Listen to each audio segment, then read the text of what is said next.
Assalamualaikum warahmatullahi wabarakatuh. Kami dari kelompok 1 akan memaparkan materi hari ini tentang teori humanistik dengan anggota kelompok. Yang pertama itu Yuyun Dwi Lestari, yang kedua Dian Ayu Lestari, yang ketiga Desti Irvianti, dan yang keempat Septia Nawati. Di sini saya Dian Ayu Lestari sebagai moderator, Yuyun Dwi Lestari sebagai penyaji pertama, Desti Irvianti sebagai penyaji ketiga, dan Septia Nawati sebagai penyaji keempat. Baiklah, pada saudari Yuyun sebagai penyaji pertama, saya persilahkan. Baiklah, dari pengertian teori humanistik, teori belajar humanisme merupakan salah satu teori belajar yang terdapat dalam teori-teori belajar pendidikan dalam disiplin ilmu pendidikan. Humanisme adalah suatu gerakan atau aliran yang bertujuan untuk menempatkan manusia pada posisi kemanusiaan yang sebenarnya. Dalam teori belajar humanistik, proses belajar harus berhulu dan bermuara pada manusia itu sendiri. Dengan kata lain, teori ini lebih tertarik pada ide belajar dalam bentuknya yang paling ideal daripada belajar seperti apa adanya, seperti apa yang bisa kita amati dalam dunia keseharian. Dalam teori belajar humanistik, belajar dianggap berhasil jika si pelajar memahami lingkungannya dan dirinya sendiri. Siswa dalam proses belajarnya harus berusaha agar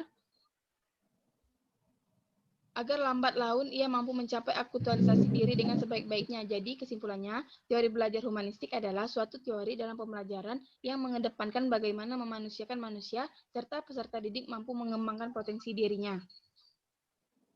Sekian. Baiklah, terima kasih pada saudari Yuyun. Materi kedua akan saya sampaikan yaitu tentang karakteristik teori humanistik.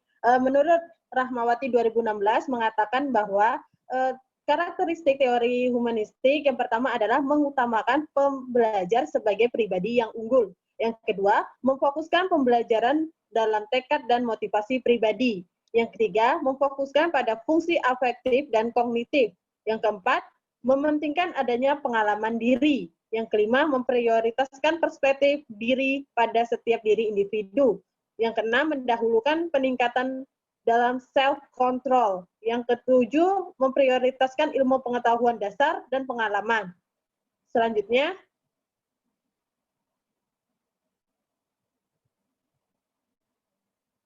menurut Fataruman tahun 2020 mengatakan tentang karakteristik teori humanistik.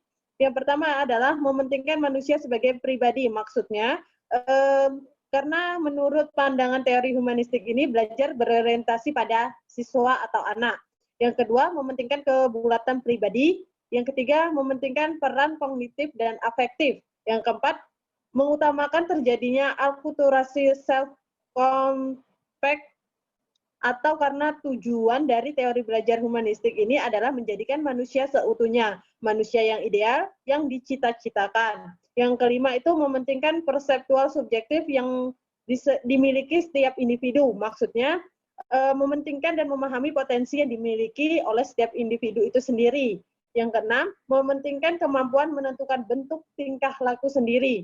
Yang ketujuh, mengutamakan insting atau pengetahuan dan pemahaman pada dirinya sendiri. Demikian pemaparan dari saya. Selanjutnya saya serahkan pada saudari Desti Irvianti, dipersilahkan.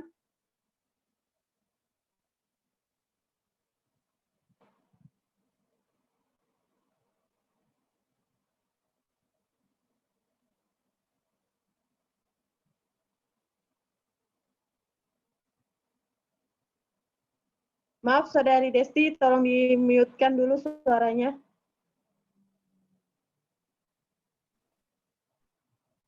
Selanjutnya,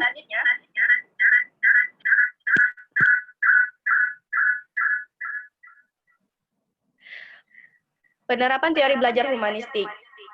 Belajar bermakna bakal terjadi jika relevan dengan kebutuhan peserta didik, disertai motivasi instruktif dan kurikulum yang tidak kaku. Kejadian belajar bermakna didorong oleh hasrat dan intensitas keingintahuan peserta didik tentang bidang studi tertentu. Terciptanya iklim kelas yang memungkinkan terjadinya belajar bermakna menurut teori belajar humanistik ini adalah sebagai berikut. Pertama, terimalah peserta didik apa adanya. Yang kedua, kenali dan bina minat peserta didik melalui penemuannya terhadap dirinya sendiri.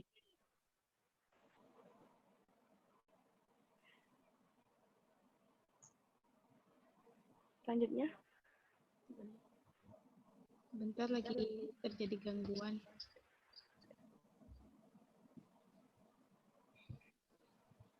Guys.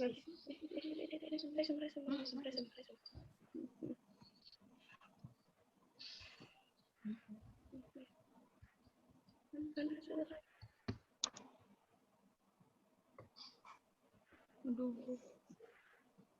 Ini ya, teman.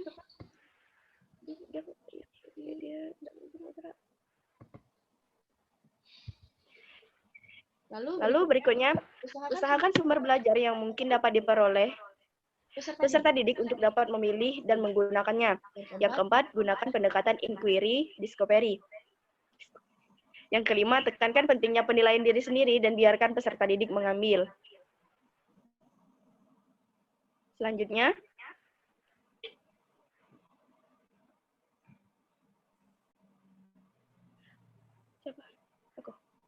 langkah-langkah pembelajaran menurut teori humanistik. Yang pertama, menentukan tujuan-tujuan pembelajaran. Yang kedua, menentukan materi pembelajaran. Yang ketiga, mengidentifikasi kemampuan belajar peserta didik. Yang keempat, mengidentifikasi topik-topik college yang memungkinkan peserta didik aktif, terlibat, dan mengalami pembelajaran. Yang kelima, merancang fasilitas belajar seperti lingkungan dan media belajar. Yang keenam, membimbing peserta didik untuk memahami hakikat makna dari pengalaman belajarnya. Yang tujuh, pembimbing peserta didik membuat konsep untuk pengalaman belajar si anak. Yang kedelapan, membimbing peserta didik untuk dapat mengaplikasikan konsep-konsep situasi nyata. Yang kesembilan, evaluasi proses dan hasil belajar.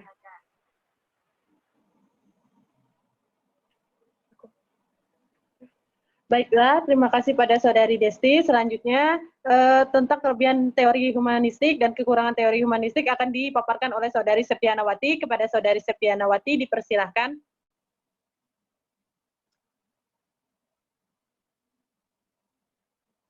Saudari Ana. Tolong mikrofonnya, Saudari Ana.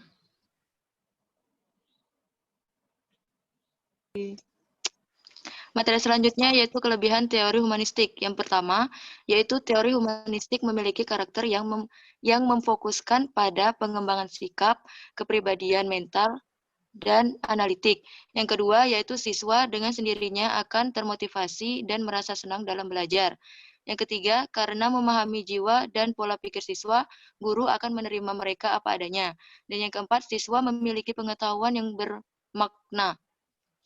Selanjutnya, yang kelima, siswa akan lebih inovatif dalam menguasai pembelajaran dengan gampang. Yang keenam, salah satu diri kesuksesan penerapan teori belajar humanistik adalah siswa merasa termotivasi dalam belajar. Yang ketujuh, siswa akan mempunyai pola pikir dan perasaan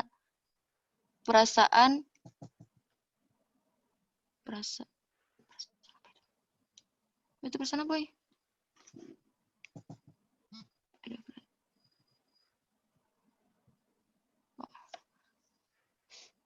Yang ketujuh, siswa akan mempunyai pola pikir dan perasaan halus yang baru. Yang kedelapan, siswa akan memiliki mental yang kuat dan berkarakter, menjadi manusia seutuhnya berani, kuat, bebas, dan bisa mengontrol kepribadiannya dengan penuh tanggung jawab. Dan yang kesembilan, siswa dalam jangka panjang bisa meraih potensi diri dengan baik. Selanjutnya, kekurangan teori humanistik. Yang pertama, implementasi teori humanistik akan membuat siswa cenderung lebih mementingkan diri sendiri. Yang kedua, penerapan teori belajar akan tersendat bila siswa tidak didukung dengan motivasi dan lingkungan yang baik. Yang ketiga, penerapan teori akan susah untuk diaktualisasi dalam bentuk yang lebih efisien. Selanjutnya, yang keempat, bagi siswa yang malas untuk mendalami potensi diri akan tertinggal dalam pembelajaran. Yang kelima, bagi siswa yang memiliki kecenderungan pasif dan kurang inisiatif dalam belajar akan tertinggal dalam pembelajaran. Dan yang ketujuh, faktor dari kesuksesan pembelajaran lebih berpengaruh atas tindakan siswa sendiri. Baiklah, demikian presentasi dari kelompok kami. Sampai jumpa di pertemuan selanjutnya. Terima kasih atas perhatiannya.